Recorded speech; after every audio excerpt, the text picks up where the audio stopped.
What's up, y'all? Today we are focusing on strawberry breakfast recipes, even though you can eat these things outside of breakfast.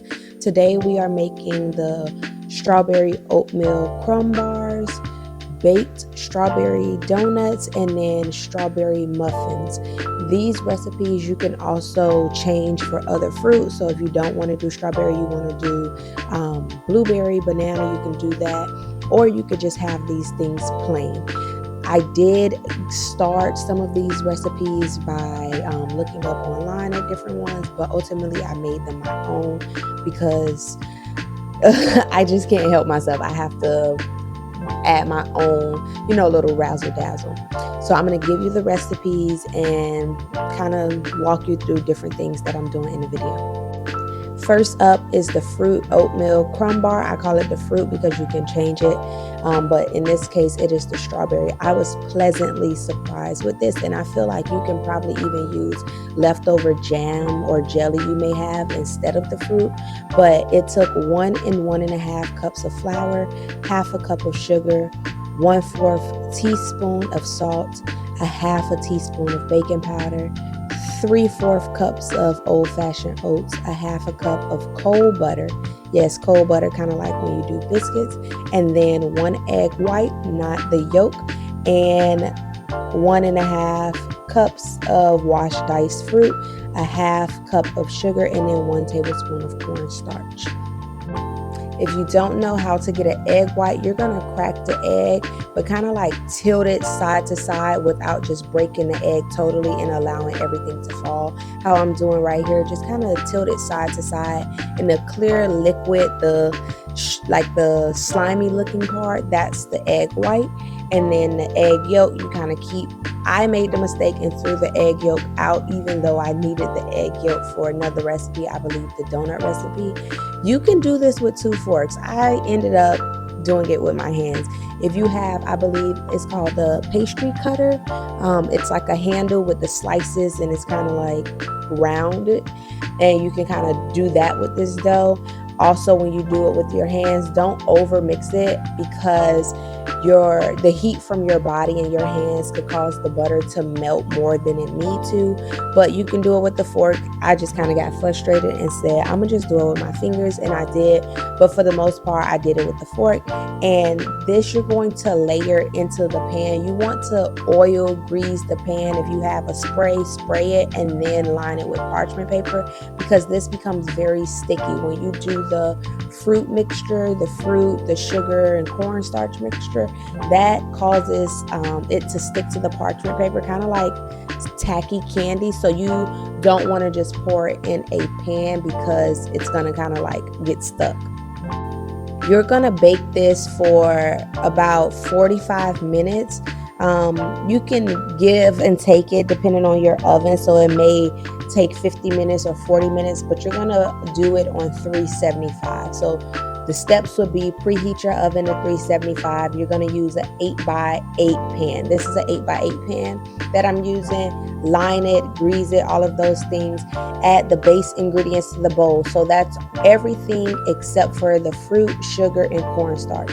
Add all of that. You can use a pastry cutter, 2 forks of hand to work in the ingredients until the butter is no larger than pea size. So you're not trying to like blend it. You're just trying to get the butter down pretty small.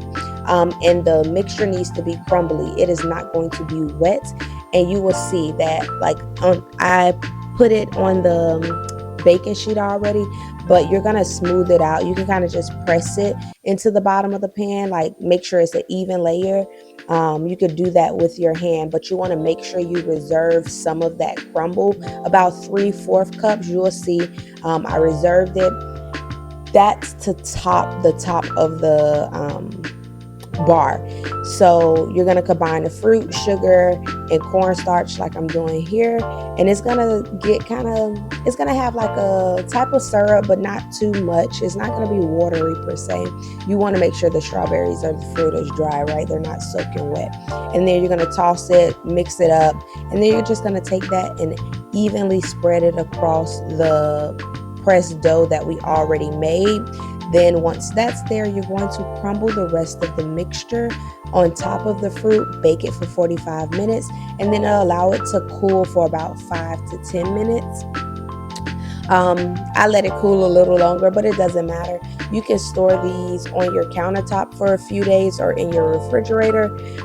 Cut it up. I think I cut these up into I think 9 squares, and I stored them in my refrigerator and sat them out for a few minutes before I ate it because I didn't want it too cold. You might like the cold, so that's fine. You might like them cold, or you could just leave them on your counter. If you're going to leave them on your counter, make sure they're sealed. Like, don't leave them open. Put them in a Tupperware or like a cookie jar, something where it's sealed, where moisture isn't continuously getting on the bars.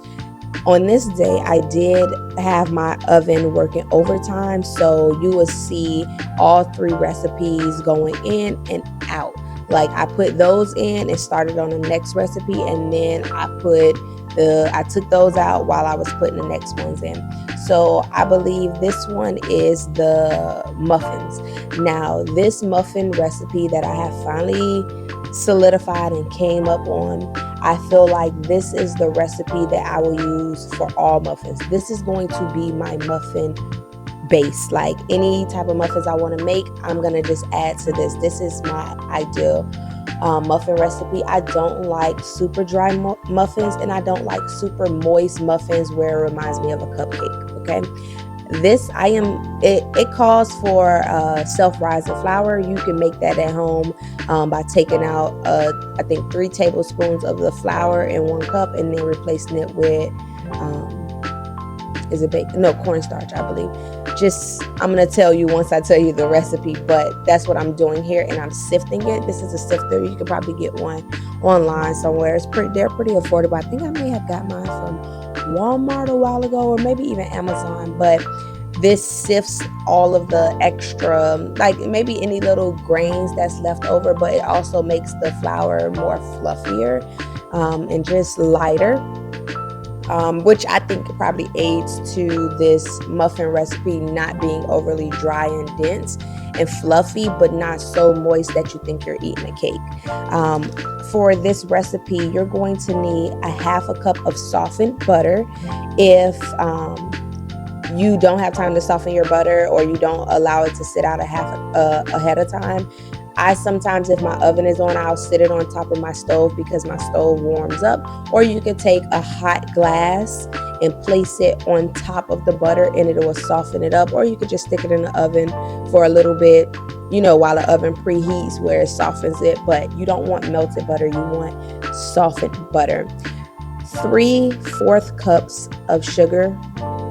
So not like 3 3/4, but 3/4 cups of sugar, 1 egg, 2 cups of flour, 2 teaspoons of baking powder, 1/2 teaspoon of salt, 1/2 cup of milk, like 1/2 cup and 1/2 teaspoon. You're gonna need both of milk, I believe. I wrote these recipes in my recipe binder, so I'm double checking, but I'll clarify as I go through the steps. And you can also see what I'm doing here, so you will know. But I think, I put 1/2 teaspoon, but it's also probably 1/2 teaspoon and 1/2 cup. Also 1/2 teaspoon of vanilla extract. I feel like with vanilla extract, you can always add a little more. I don't feel like you can ever have too much vanilla extract in any recipe. 1 and 1.5 cups of fresh fruit, 3 teaspoons of sugar, and 1/2 teaspoon of cinnamon. That sugar and cinnamon is for the topping of the muffin. You may not want that little teaspoon. This is important. You fold in your fruit. You do not mix the fruit in the blender. It's not going to do right. Fold it in. Mix everything, but fold it in together. But you may not want the topping with the little cinnamon sugar, but I feel like it added a little razzle dazzle, and it was really, really good on top of it. You're going to bake these on 400 for 20 to 25 minutes. I'm using a cookie scoop, about the medium sized cookie scoop, to fill the muffin tins. I have these silicone little reusable, muffin liners. So you can use that, or you can use parchment paper, or you can just grease your pan. But I creamed together the butter and sugar until light and fluffy. I added the egg and mixed, And then in a separate bowl, I mixed together the dry ingredients. I then added the dry ingredients to the butter mix that's in the mixer. And then I alternated with adding milk. So I did some flour, some milk, some flour, some milk. And then I put in the vanilla. And then I went ahead and folded in the fruit, which is what you saw. I did not add the fruit in the mixer. It will over mix. And then I spooned in the mixture into the lined pan. Look at this. Look at the oat bar. They came out really, really good. Like, I think that was probably my favorite. I don't know what's my favorite. They are my favorite, really. I mixed the sugar and cinnamon. You saw I just swirled it, and then I sprinkled it on top of the muffins, and I promise you, they were so good. At least if you're going to try the recipe, try it with the cinnamon sugar recipe if you enjoy cinnamon. If you don't like cinnamon, then don't. But if you don't mind it, try it and then take away. And then you're going to bake it at 400 degrees for 20 to 25 minutes. This is the donut for baked donut recipe. I had a fried donut recipe that I enjoy, but I wanted a baked donut recipe because I don't always want to fry donuts. Like, that's a whole process, and honestly, it's not the healthiest. So I wanted a baked donut recipe, and this does it. It's good. I like it. I enjoy it. A little tip for eggs: if you are having eggshells always falling into whatever you're making when you're baking or cooking, what you want to do is crack the egg on a flat surface and not the edge. The edge is what causes the eggshells to fall. So, for example, take the egg and crack it, tap it on like your countertop versus the edge of a bowl. The edge of the bowl will cause the eggshells to go into it. So just try it. But that was a side note. This is the baked donut recipe. This made 12 donuts. I did order those donut pans from Amazon. I didn't have donut pans. You're gonna need donut pans. I think I got both of them for like $8. It wasn't, a bad price. It was pretty affordable. But you want to have donut pans. If not, you're not gonna get the donut shape, because when it bakes, it's going to spread together. See, the muffins look amazing. And I made like a fresh fruit glaze for these donuts. What you're gonna need is 2 cups of flour, 2 teaspoons of baking powder, half a teaspoon of baking soda, 1 teaspoon of salt, a pinch of nutmeg, 2/3 cups of sugar, and 2 large eggs that are room temperature. You do not want cold eggs. And then you're gonna need also a half a cup of milk, and that's also room temperature, a half a cup of sour cream, which also needs to be room temperature, 4 tablespoons of melted and cooled butter. So not hot butter. You don't want to cook your batter. You want it to be melted but cooled. And then 1 teaspoon of vanilla extract. That is just for the donut base, because you may not want glaze, right? You're going to preheat the oven at 350 degrees. You want to spray the donut pans, mix together your dry ingredients, set that aside in a separate bowl, mix together your sugar, eggs, milk, sour cream, melted butter, and vanilla. You're going to pour the wet ingredients into the dry and mix it. Pour batter into your piping bag or a Ziploc bag. That's what I did. I used a Ziploc bag. And you're going to pipe into the donut pan. Fill it only 2/3 full, because you don't want them to overflow. Some of mine did overflow, but I didn't want to waste batter. And you're going to bake it for only 10 to 13 minutes. I set it for 12 minutes, and you want to watch it. And I feel like you can smell when baked goods are ready. And then you're going to let the donut sit in the pan for 5 minutes before you remove it. This is the glaze. All I used was blended up pureed strawberries, powdered sugar, and milk. And the milk is just to thin it out. If it becomes too thin, you're going to add more powdered sugar. If it's too thick, you're going to add a little more milk. But for that, I used half a cup of fruit washed and diced, and then I used 2 cups of powdered sugar and 1 tablespoon of milk to make the glaze. That's it. And I stored this glaze in my refrigerator and used it for something else, so it's still good. You can do the same thing with any other fruit.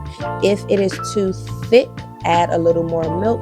If the glaze is too thin, add more powdered sugar. You don't want it to run off. These are the breakfast strawberry items I made. Hopefully you try these recipes and enjoy.